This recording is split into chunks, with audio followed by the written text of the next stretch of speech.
हमारी ग्रोसरी में नट्स और सीड्स कितने इंपॉर्टेंट है। बड़े गोश्त के बाद अगर मैक्सिमम न्यूट्रिएंट्स किसी चीज़ में इकट्ठे मौजूद हैं तो वो आपके पास सीड्स में मौजूद हैं। ये बी विटामिन से भी भरपूर है, ये जिंक से भी भरपूर है, ये ओमेगा 3 फैटी एसिड से भी भरपूर है। हमें ये कैसे पता चलेगा कि हमारी बॉडी के लिए ये बेस्ट सीड है? आतिश मिजाज होते हैं, जिन लोगों को गुस्सा बहुत ज़्यादा आता है, चाइनीज़ मेडिसिन में भी जो एंग्शियस रहते हैं, एंग्जाइटी और हार्ट बीट तेज़ रहती है, उनके जिस्म की तासीर गर्म होती है। आपको पसीने भी आते होंगे, आपका मुंह बहुत ज़्यादा जल्दी लाल हो जाता होगा और आप आसानी से वजन पुट ऑन नहीं करते। Without any medicine, allopathy medicine, सिर्फ ऑर्गेनिकली आपने सीड से या डिफरेंट हर्ब्स के थ्रू आपने उनको बिल्कुल ठीक कर दिया और वो अब बहुत खुश हों। SLE का, सिस्टेमिक लूपस एरिथमेटोसिस का, 6 महीने वो मेरे पास आए थे और पहले 2 महीने में उनके स्टीरॉइड्स छूट गए थे। I wear this as a badge of honour. कौन सी डिजीज डील होती है उससे, क्या पर्पस है उसका, और किस इंसान को कौन से सीड्स लेने चाहिए, तो टाइप्स बता दीजिए और उसके बाद उनका यूज बता दीजिए। सीड्स मर्द हजरात के लिए बेहतरीन है। जिंक का बहुत रिच सोर्स है। गोनेट्स का साइज, मर्दों में का साइज छोटा होना एक बड़ा प्रॉब्लम है और वो मोस्टली आपके पास हो रहा है जिंक की कमी की वजह से। सीड्स प्रिस्क्राइब करती हूँ। बच्चों में एक प्रॉब्लम होता है ना कि वो बेड पे यूरिन पास कर देते हैं, तो उसमें भी ये सीड्स बहुत ज़्यादा कहा जाता है कि वो दे दे, तो वो क्या ये बेहतर होता है कि नहीं होता?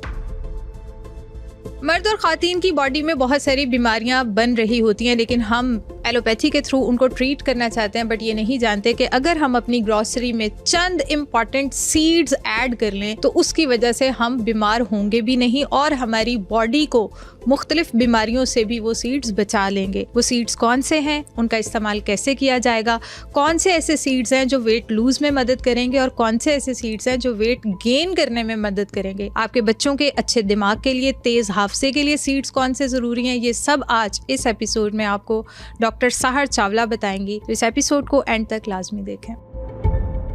हमारा जो आज का टॉपिक है ना वो बहुत इंटरेस्टिंग है और वो ये है कि हम जब भी ग्रॉसरी करने जाते हैं ना, हमारी हेल्थ ग्रॉसरी पे भी बहुत बेस्ड कर रही होती है, लेकिन हमारी जो ग्रॉसरी में है ना वो ऑर्गेनिक चीज़ें, ऑर्गेनिक मटेरियल बहुत कम होता है। तो आज मैं ये बात करूँगी कि हमारी ग्रॉसरी में नट्स और सीड्स कितने इम्पॉर्टेंट है। मतलब पाकिस्तान में जब भी हम ग्रॉसरी करने जाते हैं हम सारे स्पाइसेस ले लेते हैं, सब कुछ ले लेते हैं, लेकिन नट्स और सीड्स बहुत कम घर होंगे जो लेते होंगे कि नहीं ये भाई हमारे लिए बहुत ज़रूरी है, हमारे बच्चों के लिए बहुत ज़रूरी है। तो आप बताएं वो कितने इंपॉर्टेंट है। सबसे पहले तो बेहतरीन टॉपिक एक रहा, एक्सीलेंट सिलेक्शन। अभी जब मैं आई और आपने मुझे बताया जिस बारे में बात हो रही है, मैं बहुत ज़्यादा खुश हुई हूँ क्योंकि इस पर मेरा अपना बहुत ज़्यादा एम्फेसिस है। हमारे यहाँ पे ना अनफॉर्चुनेटली ग्रॉसरी की एसेंशियल्स को आप बहुत सारे घरों में, हर घर में ही देखेंगी। केचप को ज़रूरी समझा जाएगा, जैम को ज़रूरी समझा जाएगा, बिस्किट्स और चिप्स को और निमको को ज़रूरी समझा जाएगा ग्रॉसरी में डालना है, mayonnaise, chicken spread and so soya sauce, फलानी सॉस और Nutella and all of that. लेकिन अगर आप किसी को कहेंगे ना कि आपने सीड्स लेने हैं तो आपको ये जवाब नहीं मिलेगा कि वो ग्रॉसरी में होने चाहिए या नट्स लेने हैं, स्पेशली सीड्स। ठीक है, नट्स को भी एक लग्जरी समझा जाता है, खैर वो एक्सपेंसिव भी हैं, सीड्स तो उस तरह एक्सपेंसिव नहीं है, उसको लग्जरी नहीं समझा जाना चाहिए। तो कहा जाए कॉन्सेप्ट ही नहीं है कि हम बीज क्यों खरीदें, सीड्स क्यों खरीदें। कितनी पॉकेट फ्रेंडली अल्लाह ताला की बनाई ग़िज़ा है जो कि आप दिमाग से लेके, डायबिटीज़ से लेके, मोटापे से लेके, ब्लड प्रेशर से लेके, कोलेस्ट्रॉल से लेके, हार्मोन से लेके, हड्डियों से लेके, अभी हम इस पर आगे तफसीली बात करेंगे, नेम अ थिंग उस चीज़ का इलाज है और हमारी एक्सेस में भी है वो। और अब तो पाकिस्तान में बहुत सारी ब्रांड्स हैं। मेरी ब्रांड होलिस्टिक विजडम बाय सहर चावला ने, मैंने सारे सीड्स लॉन्च किए हैं, डिफरेंट मेरे प्रोडक्ट्स में भी मैंने सीड्स लॉन्च किए हैं। इसी तरह और भी अच्छी ब्रांड्स होंगी जिन्होंने किए हुए हैं। तो अब इतने रेडिली अवेलेबल हैं कि ऑनलाइन आपने क्लिक करना है और आपके पास आ जाना है, लेकिन हम उसको नहीं मंगवाएंगे। लेकिन हम जैम उठाएंगे, हम मार्जरीन उठाएंगे, हम चीनी उठाएंगे। तो सबसे पहले तो thank you for this question. और मैं ये कहना चाहूँगी सबको कि अपनी ग्रॉसरी का मस्ट हिस्सा सीड्स रखें। आप चाहे बच्चे हैं, आप बूढ़े हैं, आप औरत हैं, आप अधेड़ उम्र के हैं, सीड्स आपके लिए मैंडेटरी हैं और सीड्स आपने इस्तेमाल करने हैं। बहुत अच्छी बात की आपने, क्योंकि मैं खुद भी ये चाहती हूँ कि हमारे घर में, इवन मेरे अपने घर में भी सीड्स का पहले कॉन्सेप्ट नहीं था, लेकिन जब हम हेल्थ पे बात करते हैं, अवेयरनेस देते हैं, तो ये बहुत इंपॉर्टेंट होता है कि हम उसे खुद से भी शुरू करें, हम खुद से चीज़ें इंप्लीमेंट करना स्टार्ट करें, हम खुद देखें कि हमारी लाइफ में उससे क्या चेंज आता है। और मैंने अपनी डाइट बहुत ज़्यादा चेंज कर ली और मेरे, अगर आप थोड़े पिछले पॉडकास्ट देखेंगे तो उसमें आप देखेंगे कि मेरा फेस काफ़ी चबी था और I can वेट see भी the difference. थोड़ा सा हैवी था, लेकिन आप वेट में भी अपने आप को लूज़ करते हैं और वैसे भी बहुत हेल्दी रहते हैं, इम्यूनिटी अच्छी रहती है इन सब चीज़ों से, जो मैंने चीज़ें फील की हैं। Absolutely. ऐसा होता है, ठीक है। अच्छा, अभी जो है ना, मुझे ये भी बताएं कि डॉक्टर साहर चावला, सीड्स को सुपर फूड्स क्यों कहा जाता है? सीड को सुपर फूड इकरा इसलिए कहा जाता है कि मेरे ख्याल से बड़े गोश्त के बाद अगर मैक्सिमम न्यूट्रिएंट्स किसी चीज़ में इकट्ठे मौजूद हैं तो वो आपके पास सीड्स में मौजूद हैं। लिटरली ये जो आप कह रही ना, मैंने डाइट चेंज की, सीड्स इंक्लूड किए, मुझे अच्छा फील हो रहा है, तो ये भी मैं आपको बता दूं आपको अच्छा क्यों फील हो रहा है, क्योंकि ये बी विटामिन से भी भरपूर है, ये जिंक से भी भरपूर है, ये ओमेगा 3 फैटी एसिड से भी भरपूर है। जिंक अब क्या करता है आपके पास, जिंक जहाँ और बहुत कुछ करता है इम्यूनिटी को लेके और हार्मोन्स को लेके, वहाँ मैं ये बता दूं कि जो आपके दिमाग का फ्रंटल कॉर्टेक्स वाला हिस्सा है उसके न्यूरॉन्स को ग्रो करने के लिए आपके हाफजे और फोकस के लिए जिंक की ज़रूरत होती है। अल्लाह ताला ने सबसे ज़्यादा जिंक आपके पास शेलफिश और रेड मीट में डाला हुआ है, और शेलफिश और रेड मीट के बाद अगर सबसे ज़्यादा जिंक किसी चीज़ में मौजूद है तो वो आपके पास सीड्स में मौजूद है। इतनी ये कमाल की चीज़ है, मतलब चेक करें, कमाल की चीज़ है। अब वो आपके पास इसके अलावा इसमें ओमेगा 3 फैटी एसिड्स हैं। आपके जो दिमाग का ग्रे मैटर है, यानी वो एरिया जो आपका इंटेलेक्ट, आपका फोकस, आपका हाफजा और आपका हाफजा आपकी रिटेंशन पावर, आपको चीज़ें याद कितनी रहती हैं, उसको कंट्रोल करता है। Omega 3 fatty acids grey matter का वो आधा एरिया बनाते हैं। आपके पास देसी घी, अंडे की जर्दी के बाद ओमेगा 3 फैटी एसिड सबसे ज़्यादा किसी चीज़ में है तो वो आपके पास सीड्स में है। आपके पास फैटी लिवर के इलाज के लिए, अल्जाइमर्स के डिजीज़ से बचने के लिए, जो सोजिश कम करने वाइटामिन इकरा सबसे ज़्यादा रिकमेंड किए जाते हैं ना, उनमें से एक वाइटामिन है आपके पास विटामिन ई। जो भी मेरे पास पेशेंट आता है और अगर उसकी फैटी लिवर की प्रिस्क्रिप्शन लिखनी हो या किसी की मेमोरी तेज़ करनी हो ही नहीं सकता कि मैं विटामिन ई रिकमेंड ना करूँ और सीड्स रिकमेंड ना करूँ, क्योंकि अगेन शेलफिश के बाद विटामिन ई का अगर कोई रिचेस्ट सोर्स है तो आपके पास सीड्स हैं, और ये सारे के सारे सीड्स हैं। लेकिन जो सूरजमुखी के बीज होते हैं, सनफ्लावर सीड्स, वो विटामिन ई का कंपैरेटिवली सबसे ज़्यादा रिच सोर्स होते हैं। और ये याद रखिएगा कि सनफ्लावर सीड्स को, सूरजमुखी सनफ्लावर सीड्स से आपने ये बात याद रखनी है कि अगर आपका एंग्जाइटी रहती है, आपको इंसोम्निया रहता है, आपको डिप्रेशन रहती है, आपको मूड इश्यूज़ रहते हैं, तो जो सीड्स आपने ऑर्डर करने हैं वो आपने सनफ्लावर सीड्स ऑर्डर करने हैं। जिंक भी आपके पास डिप्रेशन के ट्रीटमेंट में यूज़ किया जाता है as a supplement, vitamin E भी यूज़ किया जाता है। सनफ्लावर सीड्स इसका रिच सोर्स है। चाहें तो मेरी वेबसाइट www.holisticwisdombysaharchavla.com से जाके आप सनफ्लावर सीड्स और मेरे बाकी सीड्स भी अवेलेबल हैं, वो भी ऑर्डर कर सकते हैं। डॉक्टर साहर चावला, जैसे हम सीड्स पे बात कर रहे हैं, बहुत सारी टाइप्स हैं सीड्स की, शायद मुझे भी कोई 5 से 6 पता हो, ठीक है। तो मैं आपसे पूछना चाहूँगी और चाहती हूँ कि आप ऑडियंस को बताएं कि सीड्स में कितनी ज़्यादा वैरायटी है और कौन सा सीड कौन से स्पेसिफिक पर्पस के लिए यूज़ होता है, ठीक है। क्योंकि हमें ये नहीं पता, मुझे नहीं पता चिया सीड्स किस लिए यूज़ होता है, लेकिन मुझे ये पता है चिया सीड्स घर में होने चाहिए। मुझे ये नहीं पता वो चिया सीड मेरे लिए ज़्यादा अच्छा है या मेरी मदर के लिए ज़्यादा अच्छा है, कौन सी डिजीज़ डील होती है उससे, क्या पर्पस है उसका, और किस इंसान को कौन से सीड्स लेने चाहिए। तो टाइप्स बता दीजिए और उसके बाद उनका यूज़ बता दीजिए। ज़बरदस्त क्वेश्चन है। सबसे पहले तो मैं एक थोड़ी सी कन्फ्यूजन क्लियर कर दूँ। लोग चिया सीड्स और बेसल सीड्स जो हमें पाकिस्तान में इजीली अवेलेबल है, मैं उन सीड्स की बात करूँगी, 5-6 जो मैं बताना चाह रही हूँ। चिया सीड्स और बेसल सीड्स की कन्फ्यूजन मैं क्लियर कर दूँ। जो बेसल सीड्स होते हैं, तुख मलंगा, वो आपके पास एशियन ओरिजिन का सीड है। चिया सीड की जो कॉम्पोजिशन है ना, न्यूट्रिएंट कॉम्पोजिशन, वो बेसल सीड से बहुत मिलती है, लेकिन वो मैक्सिकन ओरिजिन है। चिया सीड और बेसल सीड दोनों की तासीर ठंडी होती है, लेकिन इनमें से ज़्यादा ठंडी तासीर जिसकी होती है वो आपके पास बेसल सीड होता है। लेकिन अगर आपकी बॉडी की तासीर जो है वो गर्म है, आप चिया और बेसल दोनों यूज़ कर सकते हैं। अगर बहुत गर्म है तो चिया और बेसल में से आपने बेसल को तरजीह देनी है, और चिया और बेसल का जो बेस्ट आपके पास यूज़ है वो आपके पास वेट लॉस के लिए है और वो एनर्जी प्रोविजन के लिए है, क्योंकि ये फाइबर का बहुत ज़्यादा रिच सोर्स होते हैं और बी विटामिन का बहुत ज़्यादा रिच सोर्स होते हैं। और इसको यूज़ किस टाइम करना और बिल्कुल कैसे मैं करना? बताने लगी हूँ। हम जो भी खाना खाते हैं, कार्बोहाइड्रेट्स, प्रोटीन्स, फैट्स, वो हमारी बॉडी में जिस प्रोसेस से मेटाबलाइज होते हैं वहाँ पर हमारे बी विटामिन यूज़ होते हैं। अगर हमारी बॉडी में बी विटामिन अच्छे हैं, हमारे खाने का मेटाबॉलिज्म अच्छा होगा, चिया सीड्स और बेसल सीड्स आपके मेटाबॉलिज्म को तेज़ करते हैं। और क्योंकि ये फाइबर का रिच सोर्स है, मैं बताती भी हूँ आपने कैसे, सॉल्युबल फाइबर का, ये आपके स्टमक में जाके पानी को इकट्ठा करते हैं, एक जेल लाइक सब्सटेंस बनाते हैं और जो गैस्ट्रिक एम्प्टिंग है, आपके स्टमक से खाने की जो एम्प्टिंग है उसको स्लो कर देते हैं। यानी एक तरफ ये आपका कैलोरी बर्निंग प्रोसेस तेज़ करेंगे और स्टमक से खाने की मूवमेंट को स्लो कर देंगे ताकि आपको बहुत ज़्यादा देर भूख ना लगे। How beautiful is that, how amazing is that. तो इससे तो फिर आप बहुत जल्दी वेट आप लॉस की बहुत तरफ जल्दी जाएंगे। आप वेट लॉस करते हैं। डिटॉक्स वाटर्स का ट्रेंड जो कि एक अच्छा ट्रेंड है, वो भी अब इसीलिए ही आया हुआ है। आपने किस तरह से यूज़ करना है, आप अगर मेरी brand holistic wisdom by Sahar Chawla के सीड्स यूज़ करते हैं या आप कहीं के भी यूज़ करते हैं, आपने इसका 1 टेबल स्पून आपने पानी के जग में ले लेना है और आप उसको पूरी रात सोक रहने दें और सुबह पूरा दिन आप वही पानी पिएं। वो सारी तासीर जो है वो आपके उसमें चली गई है।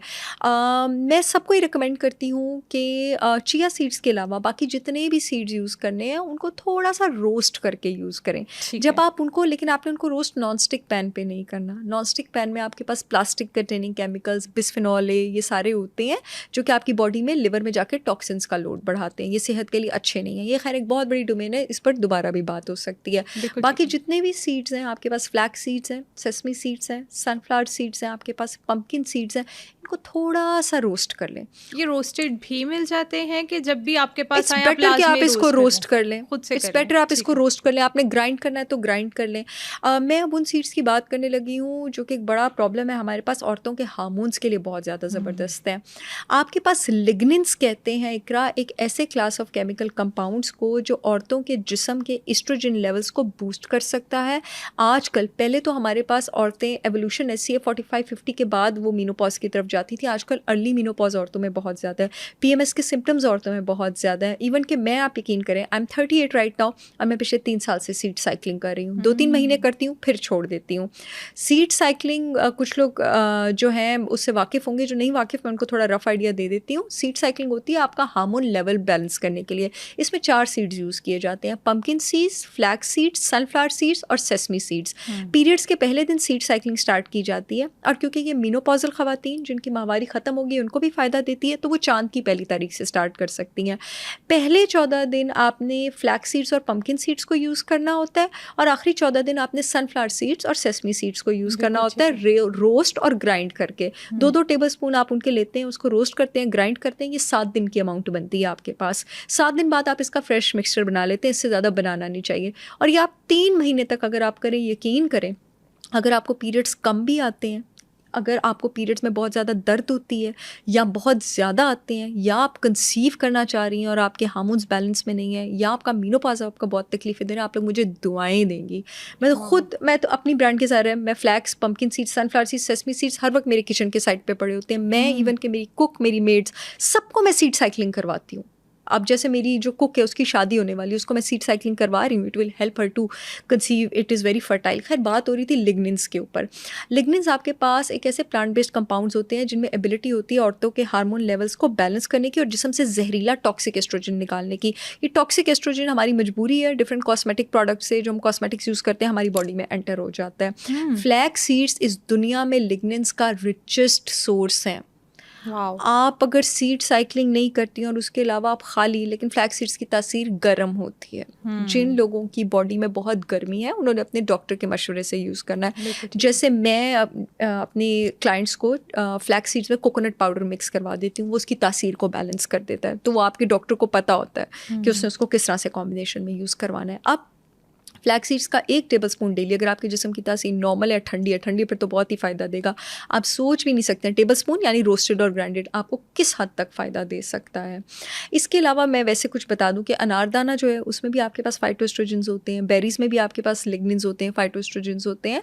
और इसके अलावा आपके पास जो है क्रूसीफेरस वेजिटेबल्स, गोभी, ब्रोकली, स्पिनच, इनमें भी आपके पास होते हैं। अब आप कहें तो नेक्स्ट सीड्स का बताएं। मुझे एक चीज़ और बताइएगा, जैसे आप बता रही हैं कि हमें ये चंद सीड्स तो लाजमी लेनी चाहिए। अच्छा, अब जैसे आपने बताया कि कुछ की तासीर ठंडी होती है, कुछ की तासीर गर्म होती है, हमें ये कैसे पता चलेगा कि हमारी बॉडी के लिए ये बेस्ट सीड है? और मैं ये, मतलब अब मुझे कैसे पता चलेगा कि मेरी बॉडी को ये वाले सीड्स चाहिए, या मैं जो गर्म तासीर वाले सीड्स हैं वो लूँ, या जो ठंडी तासीर वाले सीड्स हैं वो लूँ, कौन से ऐसे सिम्टम्स हैं जो हम खुद ऑब्जर्व करेंगे Very nice. और फिर हम वो जो है सजेस्ट करेंगी आप उन्हें कि ये वाले सीड्स आपके लिए बेस्ट होने चाहिए। अच्छा, नॉर्मली ये मैं आपको एक बड़ी, मैं क्योंकि चाइनीज़ मेडिसिन बहुत ज़्यादा शौक से पढ़ती हूँ, जो लोग बहुत आतिश मिजाज होते हैं, जिन लोगों को गुस्सा बहुत ज़्यादा आता है, चाइनीज़ मेडिसिन में भी जो एंग्शियस रहते हैं, एंग्जाइटी और हार्ट बीट तेज़ रहती है, उनके जिस्म की तासीर गर्म होती है। अगर आपके जिस्म की तासीर बहुत ज़्यादा गर्म है तो आपको टूट टूट के स्टूल भी आता होगा, आपको पसीने भी आते होंगे, आपका मुंह बहुत ज़्यादा जल्दी लाल हो जाता होगा और आप आसानी से वज़न पुट ऑन नहीं करते। ये मैंने आपको थोड़ी सी बता दी, ये चाइनीज़ मेडिसिन के थ्रू आप सेंस करते हो। और आप यकीन करें कि ये चाइनीज़ मेडिसिन, हूँ तो मैं मेडिकल डॉक्टर ही, ठीक है, पोस्ट ग्रेजुएशन भी मेरा मेडिकल बायोकेमिस्ट्री और न्यूट्रिशन में है, लेकिन मैंने चाइनीज़ मेडिसिन और आयुर्वेदा को अपने साथ साथ रखा है और उससे मैंने बहुत पेशेंट्स का इलाज किया है। तो जो मैंने जिस्म की तासीर इकरा अपने पेशेंट की सेंस करनी होती है, उस वक्त मैं सिर्फ चाइनीज़ मेडिसिन से सेंस करती हूँ, इसकी किताबें पढ़ती हूँ, क्योंकि आपका मेडिकल नॉलेज हो ना, फिर आप अच्छी तरह उसको पिक कर पाते हैं। अच्छा, अगर आप वेट बहुत जल्दी पुट ऑन कर लेते हैं, आप दही या खट्टा खाते हैं और आपके घुटनों में दर्द शुरू हो जाती है, और आप थोड़े ठंडे मिजाज के इंसान हैं, तो आप ठंडी तासीर वाले आदमी हैं। और अगर आपको इन दोनों में से कुछ नहीं है and you feel very balanced, तो आप एक नॉर्मल तासीर वाले हैं। ये आप खुद अपनी तासीर सेंस कर सकते हैं। वो सिम्टम्स हैं जो आपने खुद पहले देखना है कि आपको पता होता है हमारी बॉडी में ये चीजें हैं, हम इस तरह रिएक्ट करते हैं, आपको पता होता है। अगर आप, जिन लोगों के जिस्म की गर्म तासीर होती है, उनको अदरक, हल्दी, ये चीज़ें तंग करती हैं, दालचीनी, उनको हर्ब सूट नहीं करते हैं। ये वो लोग हैं जिनका एक एंटीबायोटिक की दवाई खा के, सप्लीमेंट खा के तबीयत ख़राब हो जाती है, ये गर्म तासीर वाले लोग हैं, ये वो वाले लोग हैं। और इसी तरह मैंने बता दिया कि आपको फ्लैक्स सीड्स तो हार्मोन्स के लिए जो है वो नंबर 1 है। सनफ्लावर सीड्स मैं आपको बता रही हूँ, अगर आप अपनी इम्यूनिटी अच्छा करना चाहते हैं, मूड अच्छा करना चाहते हैं, ब्लड सर्कुलेशन अच्छा करना चाहते हैं, सनफ्लावर सीड्स आपके लिए बेहतरीन है। बिल्कुल ठीक है। पम्पकिन सीड्स मर्द हजरात के लिए बेहतरीन है। जिंक का बहुत रिच सोर्स है। आपके पास मोस्टली हाइपोगोनेडिज्म, आजकल गोनेट्स का साइज, मर्दों में टेस्टिस का साइज छोटा होना एक बड़ा प्रॉब्लम है, और वो मोस्टली आपके पास हो रहा है जिंक की कमी की वजह से। सेक्सुअल एपिटाइट, लिबिडो कम होना, टेस्टोस्टेरोन कम होना, स्पर्म क्वालिटी कम होना, इस सब का जिंक की कमी से बहुत ज़्यादा ताल्लुक है।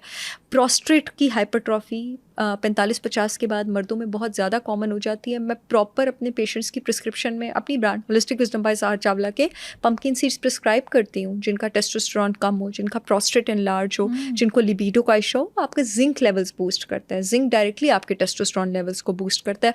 उसी तरह वो बच्चियाँ जिनको PCOS है, सीड साइकिलिंग, उसमें तो खैर सारे ही सीड्स आ जाते हैं, लेकिन पम्पकिन सीड्स जिंक का बहुत ज़्यादा रिच सोर्स है। पम्पकिन सीड्स B विटामिन का बहुत ज़्यादा रिच सोर्स है। पम्पकिन सीड्स कैल्शियम का बहुत ज़्यादा रिच सोर्स है। लेकिन कैल्शियम का जो सबसे ज़्यादा रिच सोर्स है आपके पास, वो आपके पास सेसमी सीड्स है। मेरे पास वो जो माएँ आती हैं ना इकरा, जिनके बच्चे लैक्टोज इंटॉलरेंट हैं और वो दूध नहीं पी सकते, उनको मैं सेसमी सीड्स, जब मैं उनके मेडिसिनल प्लान्स बनाती हूँ, आपको पता है मैं फंक्शनल मेडिसिनल प्लान्स बना के बीमारियों को डील करती हूँ और हील करती हूँ, तो उसमें मैं सेसमी सीड्स के लड्डुओं की रेसिपी उनको लिख के देती हूँ, ताकि उनके बच्चों की हड्डियाँ जो हैं वो मजबूत हो सकें। उसके अलावा मैं उसमें एक और चीज़ भी रिकमेंड करती हूँ, ये मेरा अपना ही प्रोडक्ट पड़ा हुआ है, प्रोगेन। इसमें मैंने साबुदाना, फूल मखाना, बनाना पाउडर, कोकोनट मिश्री, सब कुछ डाला हुआ है। इसमें मैंने एक और सीड्स डाले हैं जो हड्डियों के लिए बहुत अच्छे हैं, लोटस सीड्स। जी, ये लोटस तो अब मेरे लिए लोटस भी सीड्स, न्यू सीड है, बिल्कुल, ये लोटस सीड्स मैंने इसमें डाले हैं, तो ये भी हड्डियों के लिए जो है बहुत ज़्यादा बेहतरीन है। अच्छा डॉक्टर साहर चावला, हम जैसे सीड्स पे बात कर रहे हैं, तो ये सीड्स हम पूरे दिन में किसी भी टाइम ले सकते हैं? लाइक अगर हम रात में लें तब भी वो मतलब इजी टू डाइजेस्ट हैं, कोई प्रॉब्लमेटिक सीन तो नहीं है कि रात में नहीं लेने, सुबह में नहीं लेने या दोपहर में नहीं लें, या किसी भी टाइम आप ले सकते हैं? अच्छा इकरा, मैं ये सजेस्ट करूँगी कि सुबह ले लें, क्योंकि इसका फाइबर हाई है ना। अगर आप रात को तो वैसे ही 5-6 बजे के बाद आपको कुछ खाना नहीं चाहिए आइडियली। अगर आप रात को लेंगे तो फाइबर आपके गट को तंग कर सकता है, ठीक है। अगर आपको IBS या डायरिया है तो ये सीड्स आपने अपने डॉक्टर के मशवरे से जो है वो इस्तेमाल करने हैं कि ज़्यादा फाइबर आपके गट को इरिटेट ना कर दे कहीं। अदरवाइज़ तो ये सभी यूज़ कर सकते हैं आपके पास। मैं ये रिकमेंड करूँगी, वो चिया सीड और वेसल सीड वाला पानी तो आप पूरा दिन पी सकते हैं ना। अगर आपने सीड साइकिलिंग भी करनी है, सुबह सुबह अपने सीड लेके फारिग हो जाएं, फ्री हो जाएं, या उसको अपने दलिए में आप इस तरह स्प्रेड कर दें, अपने दही में आप इस तरह स्प्रेड कर दें। वो जो घर का बना हुआ ग्रेनुला होता है आप वो बना सकते हैं। बिल्कुल ठीक है। और जैसे सीड्स बहुत इंपॉर्टेंट हैं, नट्स भी उतने ही इम्पॉर्टेंट है। अगर कोई नट्स ले लेता है लेकिन सीड्स नहीं लेता, या कोई सीड्स ले लेता है नट्स नहीं लेता, तो कहाँ डेफिशिएंसी आती है? कौन सी चीज़ ज़्यादा मस्ट है कि बस ये तो लेनी है? अगर मुझे आप कहो ना इकरा के डॉक्टर साहब आप सीड्स और नट्स में से एक चूज़ करें, मैं सीड्स चूज़ करूँगी। मैं डेफिनेटली सीड्स चूज़ करूँगी। Nuts are optional but nuts are highly beneficial. Nuts को जब भी इस्तेमाल करें, मैं एक बात बता दूँ, नट्स में एंटी न्यूट्रिएंट्स बहुत ज़्यादा होते हैं।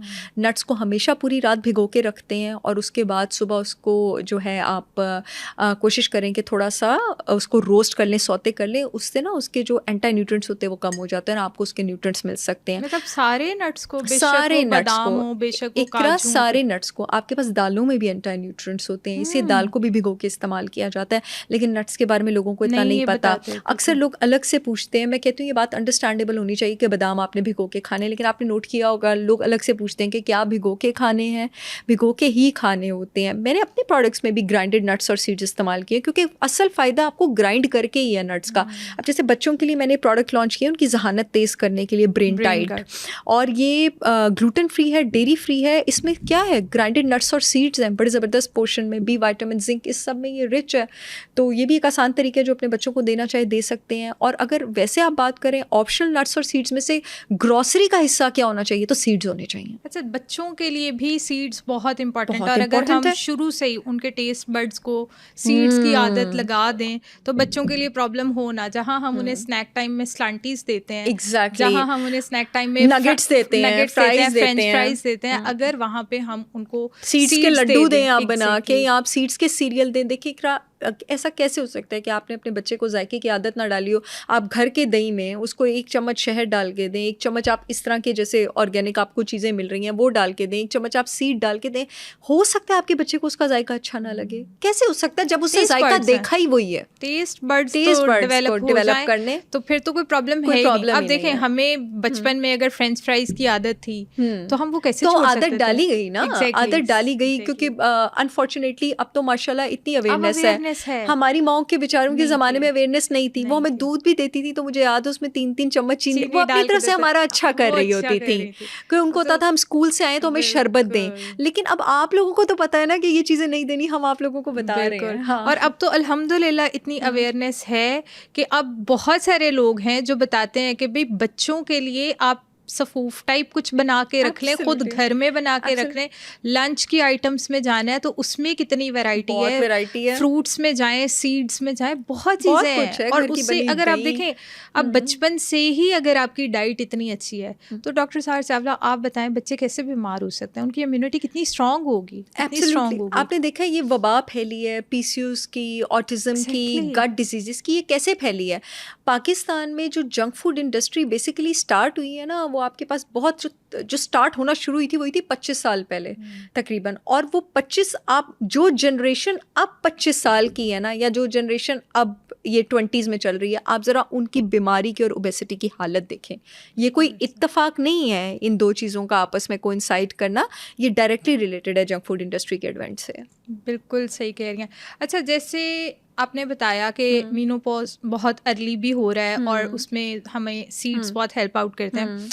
जब आपकी शादी होती है और आप एक्सपेक्ट करते हो और उसके बाद औरत डिफरेंट फेजेस से गुजर रही होती है, तो तब भी सीड्स उसको उसी तरह हेल्प आउट कर रहे होते हैं? प्रेगनेंसी में आपने सीड्स यूज़ नहीं करने होते, प्रेगनेंसी में आपने कोई हर्ब्स भी यूज़ नहीं करने होते हैं, ठीक है, बिकॉज उस टाइम ये आपकी बॉडी की तासीर को फेवर नहीं करता, ज़्यादा गर्मी की तरफ लेके जाता है।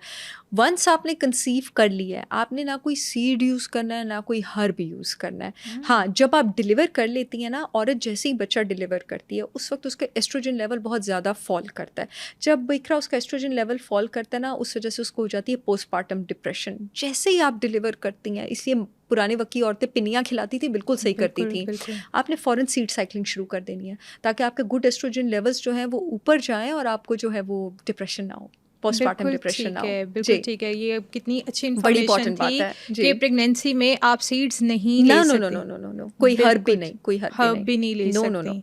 मतलब जब भी हम बीमार होते हैं, इवन के जब हम प्रेगनेंसी तो ऑब्वियसली बीमारी नहीं है, लेकिन जब भी हम अच्छा फील नहीं कर रहे होते तो हम बहुत जल्दी मेडिसिन की तरफ जाते हैं और हम कहते हैं हम एलोपैथी की तरफ जाएं, हमें जो मेडिसिन मिले। हमारे हार्मोन्स इम्बैलेंस हो रहे हैं तब भी हम डॉक्टर्स के पास जाके कहते हैं हमें मेडिसिन दे दें, वो खाना आसान है। हम ऑर्गेनिक फूड को प्रेफर नहीं करते, हमें ऑर्गेनिक फूड में ज़्यादा चीज़ें नहीं पता होती कि ऑर्गेनिकली भी हम अपनी बॉडी को बहुत अच्छे से ट्रीट और हील कर सकते हैं। और वो थोड़ी देर से ज़रूर हो सकती है, लेकिन लॉन्ग लास्टिंग चलती है। देखिए ऑर्गेनिक का रिजल्ट देर से ही आता है, और हार्मोन्स का जब भी प्रॉब्लम हो या गट का प्रॉब्लम हो, हीलिंग होना शुरू होने में कम से कम 90 डेज लगते हैं। मेरे पास क्लिनिक पे जो पेशेंट्स आते हैं मैं उनको काउंसलिंग करती हुई बताती भी हूँ कि 90 दिन में रिजल्ट्स आना शुरू होंगे, लेकिन जब आएंगे, जब आप मेरे साथ रहेंगे तो वो हमेशा के लिए रहेंगे और आप खुश रहेंगे इंशाल्लाह, और फिर कोई प्रॉब्लम नहीं होगी। एलोपैथी मोस्टली आपके पास सिर्फ सिम्टम्स को कम करती है। एलोपैथी आपके पास मोस्टली बीमारी को जो है वो ट्रीट नहीं करती है। यकीन करें कि अगर मैं बात कहूँगी तो बहुत सारे लोग ब्लो अप कर जाएंगे। हमारे पास, मुझे यकीन है इस वक्त अगर फॉर एग्जांपल 100 केस डिप्रेशन का मुल्क में डिप्रेशन की तरह ट्रीट हो रहा है ना, तो उसमें 90 केस डिप्रेशन का है ही नहीं है। वो या गट का केस होगा, या वो हार्मोन का केस होगा, या वो कोई सिचुएशनल डिप्रेशन होगी, इमोशनल अब्यूज़ होगा, घर में हालात ख़राब होंगे, वो डिप्रेशन तो नहीं है ना। अब घर में किसी को रोज़ मार पड़ रही है तो आप ये तो नहीं कह सकते वो डिप्रेशन का मरीज़ है, भाई उसको मार पड़ रही है, उसकी हकूक तलफी हो रही है। किसी का गट ख़राब है, ठीक है, किसी का प्रोबायोटिक किसी को ज़रूरत है, तो उसको डिप्रेशन तो नहीं है, उसके तो गट हील होने की ज़रूरत है। किसी का एस्ट्रोजन कम है, या किसी का कॉर्टिसोल स्ट्रेस हार्मोन ऊपर, उसको डिप्रेशन नहीं है, उसको इस चीज़ का हील होने की ज़रूरत है। मैंने परसों मैं सेशन कर रही थी, उसमें मैंने यही कहा था कि जब तक आप ये सारे रीजंस रूल आउट नहीं कर सकते, साइयों की तरह उठ के साइकेट्रिस्ट के पास ना चले जाया करें। पहले देखें तो सही कि मसला कहीं और नहीं है। मैंने आपको पहले भी बताया था कि मैं गिन नहीं सकती उंगलियों पे कितने सारे डिप्रेशन के केसेस को मैंने, डिप्रेशन के केस डायग्नोज थे, मैंने उनका गट ठीक करके ठीक किया। कितनी सारी औरतों को तो मैंने अपनी शतावरी जड़ी बूटी दे के ठीक कर दिया। कितनी सारी, सिर्फ एस्ट्रोजन कम था, मेरी शतावरी जड़ी बूटी उन्होंने स्टार्ट की, वो भी है मेरी ब्रांड की। उन्होंने सीड साइकिलिंग स्टार्ट की, सुबह के टाइम वॉक शुरू की, पानी पीना शुरू किया, बिल्कुल ठीक थी। अच्छा, आपका कोई बहुत वर्स्ट केस, 1 से 2 केसेस, और मैं पूछना चाहूँगी कि उनकी बॉडी में ऐसी कौन सी डिजीजेस बन गई और जिनको ऑर्गेनिकली आपने without any medicine, allopathy medicine, सिर्फ ऑर्गेनिकली आपने सीड से या डिफरेंट हर्ब्स के थ्रू आपने उनको बिल्कुल ठीक कर दिया और वो अब बहुत खुश हों? 2 केसेस पे मुझे बहुत ज़्यादा फ़ख्र है। एक केस था मेरे पास, 4 साल पहले एक कैंसर की पेशेंट आई थी, ठीक है, और उन्होंने मुझसे अपने 3 महीने के प्लान्स बनवाए थे। उसके बाद वो 3 महीने मेरे पास आती रही थी, और खैर उन्होंने मुझे बड़ी दुआएं वगैरह दी उस वक्त, और वो अब मेरे पास पिछले हफ्ते आई थी क्लिनिक पर। यहाँ लाहौर में मैं होती हूँ, चुगताई मेडिकल सेंटर, डिफेंस लालिक चौक में, और वो बिल्कुल ठीक थी, और माशाल्लाह वो दुआएं दे रही थी, और वो कह रही थी कि मतलब मेरी रिकवरी इतनी स्मूथ रही है, सब कुछ, I am out of medicine and everything. और एक केस मेरे पास आया था SLE का, सिस्टेमिक ल्यूपस एरिथमेटोसिस का। 6 महीने वो मेरे पास आए थे, और पहले 2 महीने में उनके स्टीरॉइड्स छूट गए थे। तो I wear this as a badge of honour, और बिकॉज ये आपके लिए भी चैलेंज होता है जब आप इस तरह का केस पिक करते हैं। तो अल्लाह का शुक्र है। बाकी I believe in rewards not awards. माशाल्लाह, वेरी नाइस।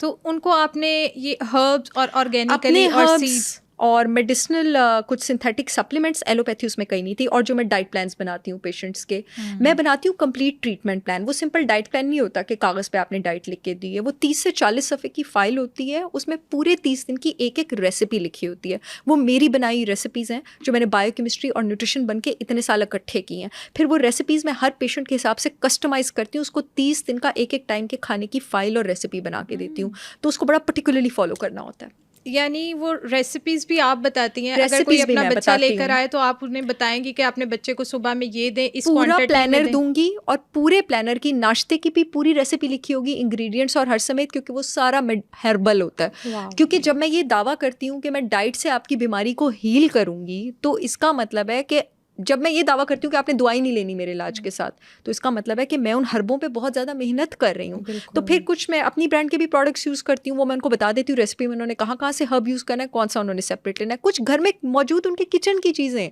उसके मैं इस तरह से ब्लेंड्स और कॉम्बिनेशंस बना के देती हूँ कि माशाल्लाह वो ट्रीट हो जाते हैं। अच्छा, जिस बंदे ने या जिस बंदी ने मतलब अपनी 20, 30, 35, 40 साल की उम्र तक कोई सीड्स कभी खाए ही नहीं, तो कोई बात नहीं। आप क्या कहती हैं कि वहाँ तक नुकसान काफ़ी हो गया कि वहाँ से भी शुरू करेंगे तो हीलिंग प्रोसेस हो जाएगा? नहीं, मैं ये बिल्कुल भी नहीं चाहूँगी कि कोई ये सोचे कि बहुत ज़्यादा नुकसान काफ़ी हो गया।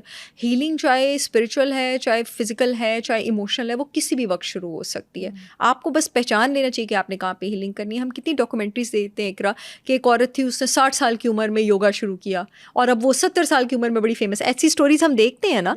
तो अगर वो लोग ये सोच के डीमोटिवेट होते कि हमें लेट हो गया, फिर तो यानी आप कह रही हैं कि it is never too late. अगर आप दुनिया में जिंदा हैं, आप सांसें ले रहे हैं, कुछ ना कुछ कारनामा करने के लिए आप जिंदा हैं। जबरदस्त जबरदस्त। अच्छा, जैसे हमने सीड्स पे बात की है, सीड्स को सुपर फूड कहा जाता है, हमने नट्स पे भी कहा कि नट्स खाएं लेकिन एक स्पेसिफिक वे में खाएं।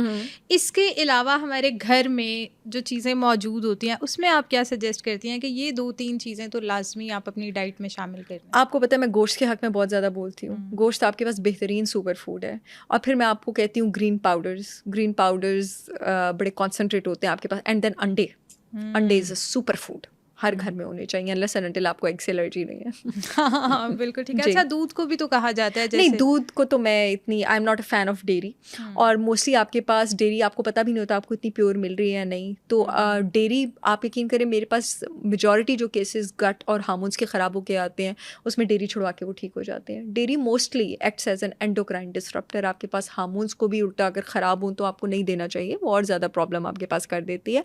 और आपके पास इतने सारे लोग लीकी गट के हैं, चाहे डेयरी आसमान से भी उतरी हुई है ना, चाहे कैसे भी उतरी है, वो डेयरी है, उसने लीकी गट को ख़राब ही करना है अपनी प्रोटीन के जीन की वजह से। एक बार गट लीकी हो गया तो डेयरी का प्रोटीन लीक होकर ब्लड स्ट्रीम में जाना शुरू हो जाएगा ना। अब चाहे आपने जितनी भी अच्छी सोर्स से डेयरी ली है तो उसमें केजीन ही ना, इसलिए।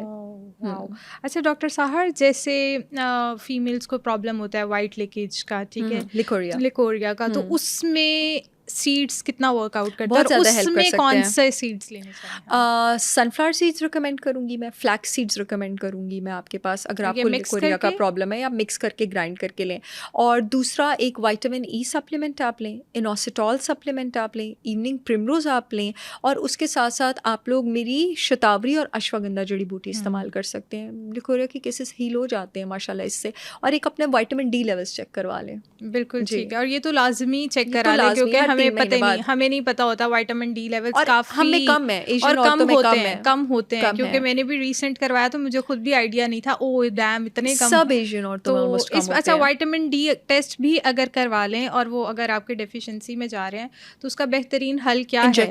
इंजेक्शन लगवाएं हर 15 दिन बाद। और अगर आप मेडिसिन ले लें या वो उसकी बायोअवेलेबिलिटी कम होती है, वो आधी आपके पास स्टमक में ज़ाया हो जाती है जब आप खाते हैं। बायोअवेलेबिलिटी का मतलब होता है कि एक मेडिसिन की कितनी परसेंटेज, कितनी शरह आपके खून में, आपके जिस्म में एब्जॉर्ब हुई, वो कम होती है। इसे इंजेक्शन लगवाने से बेटर। अच्छा, एक इंजेक्शन वो पीने के लिए भी देते हैं कि ये आप वो भी स्टमक में ज़ाया हो जाता है, लगवा लें तो बेटर है। बिल्कुल ठीक है, क्योंकि मैंने खुद भी अभी वो जो फॉर अ मंथ एक कैप्सूल टाइप उन्होंने मुझे दिया कि आप ये खा लें। नहीं, आप लगवाया करें, मैं तो लगवाती हूँ क्लिनिक पे ही बैठे बैठे, हर महीने एक लगवा लेती हूँ। और हर मंथ आप चेक करवाएं और वो बिल्कुल बिल्कुल ठीक है, बिल्कुल ठीक है। इसके अलावा मुझे बताएं कि सीड्स में जो सीड्स हमें नहीं पता, जैसे आपने कुछ तो बताए हैं, इसके अलावा लोटस सब जैसे मेरे लिए न्यू था, इसके अलावा और कौन से ऐसे सीड्स हैं, और बच्चों के लिए कौन से सीड्स बेस्ट हैं? बच्चों के लिए सनफ्लावर सीड्स बहुत ज़्यादा अच्छे हैं, बच्चों के लिए पम्पकिन सीड्स बहुत ज़्यादा अच्छे हैं। और अगर आप एक बहुत ज़्यादा आसान सोल्यूशन चाहते हैं तो मैंने आपको बताया, मैंने इसमें सारे ग्राइंडेड नट्स और सीड्स डाले हैं ब्रेन टाइट में। आप इसके 2 टेबलस्पून अपने बच्चों को, अगर डेयरी सूट करती है तो दूध में, अदरवाइज आप उसको दही में दे सकते हैं। बिल्कुल ठीक है। और other than that,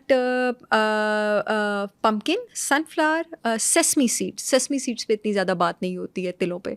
sesame seeds आप ज़रूर इंक्लूडेड रखें अगर आप अपना खून साफ़ करना चाहते हैं और अपनी हड्डियाँ मजबूत रखना चाहते हैं। अच्छा, जैसे बच्चों में एक प्रॉब्लम होता है ना कि वो बेड पे यूरिन पास कर देते हैं, तो उसमें भी ये सेसमी सीड्स बहुत ज़्यादा कहा जाता है कि वो दे दे, तो वो क्या ये बेहतर होता है कि नहीं होता? अच्छी इसलिए कहा जाता है क्योंकि वो बी वाइटामिन का रिच सोर्स होते हैं। जो बच्चे नॉर्मली बेड वेटिंग करते हैं ना, उनके पैरासिम्पैथेटिक सिस्टम में, आपके नर्वस सिस्टम में एक सिंपैथेटिक होता है और एक रेस्ट और डाइजेस्ट पैरासिम्पैथेटिक होता है, उसमें प्रॉब्लम होती है। तो मोस्टली ऐसे बच्चों को बी वाइटामिन, मैग्नीशियम और विटामिन डी की कमी होती है। तो जब आप इसको ठीक करते हैं तो वो उनका ब्लडर रिलैक्सेशन और सब कुछ भी ठीक हो जाता है। इनको ठीक करने के लिए हमें किस प्रोसेस से गुजरना पड़ेगा? लाइक डाइट से ही ठीक करेंगे हम? बच्चों को हम सप्लीमेंट्स देते ही नहीं है, हम डाइट से ही ठीक करेंगे। आपके पास ये ब्रेन टाइट आपके पास बी वाइटामिन वगैरह में रिच है।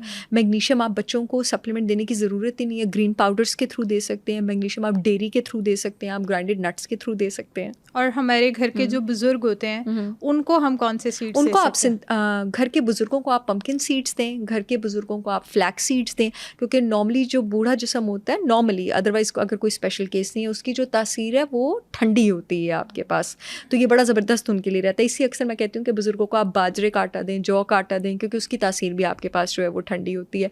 और बाकी आप के घर में अगर बूढ़े कमज़ोर हैं तो उनको बी कॉम्प्लेक्स सप्लीमेंट दें अच्छी एनर्जी के लिए, मैग्नीशियम दें, कॉड लिवर लिवर ऑयल दें। डॉक्टर सहार चावला, जैसे आपने बताया कि वेट लूज के लिए तो आप ये स्पेसिफिक सीड्स ले सकते हैं, ठीक है, तो आप ये भी बता दें कि कुछ लोग एक्स्ट्रा स्किनी होते हैं और वो भी बहुत सफ़र कर रहे होते हैं लाइफ में, कि उनको जब भी कोई आता है वो ये कह देता है कि यार बहुत पतली हो, स्पेशली लड़कियां, ठीक है, तो वो कौन से सीड्स ले सकती हैं और कैसे ले सकती हैं कि वो थोड़ा सा वेट गेन कर लें और लाइफ में हेल्दी लाइफस्टाइल गुजारें? अच्छा, पहले तो आप अपने थायराइड लेवल ज़रूर चेक कराएं अगर आप वेट पुट ऑन नहीं कर रहे हैं तो। मोस्टली लोग हाइपर थायराइड होते हैं, वो तो हो गई एक सेपरेट डोमेन।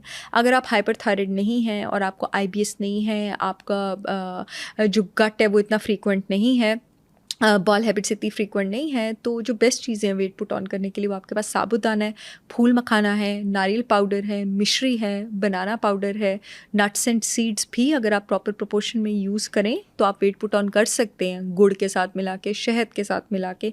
मैं वैसे फॉर नॉलेज बताती चलूँ कि मैंने ये प्रोडक्ट प्रोगेन लॉन्च किया हुआ है, जिसमें मैंने जितनी भी चीज़ों का अभी नाम लिया, आप तस्वीरें देख रहे होंगे, ISO सर्टिफाइड है। इसमें साबूदाना, फूल मखाना, इसमें चुकंदर भी शामिल है, कोकोनट, मिश्री, बनाना पाउडर, सब कुछ ऑर्गेनिक है, ISO सर्टिफाइड है। इसका नाम मैंने प्रोगेन रखा इसलिए क्योंकि जितने लोग वेट पुट ऑन करना चाहते हैं वो दिन में इसके 3 चम्मच जो है, अगर आप बहुत ज़बरदस्त वेट पुट ऑन करना चाहते हैं, अगर आप नारियल के दूध में लेते हैं ना, इसके आपको मैजिकल रिजल्ट्स मिलेंगे। या अगर आप भैंस के दूध में लेते हैं तो इसके 2 चम्मच आप सुबह लें, प्रोगेन का 1 चम्मच आप रात को सोने से पहले लें। आप भैंस के दूध में लें या आप नारियल के दूध में लें।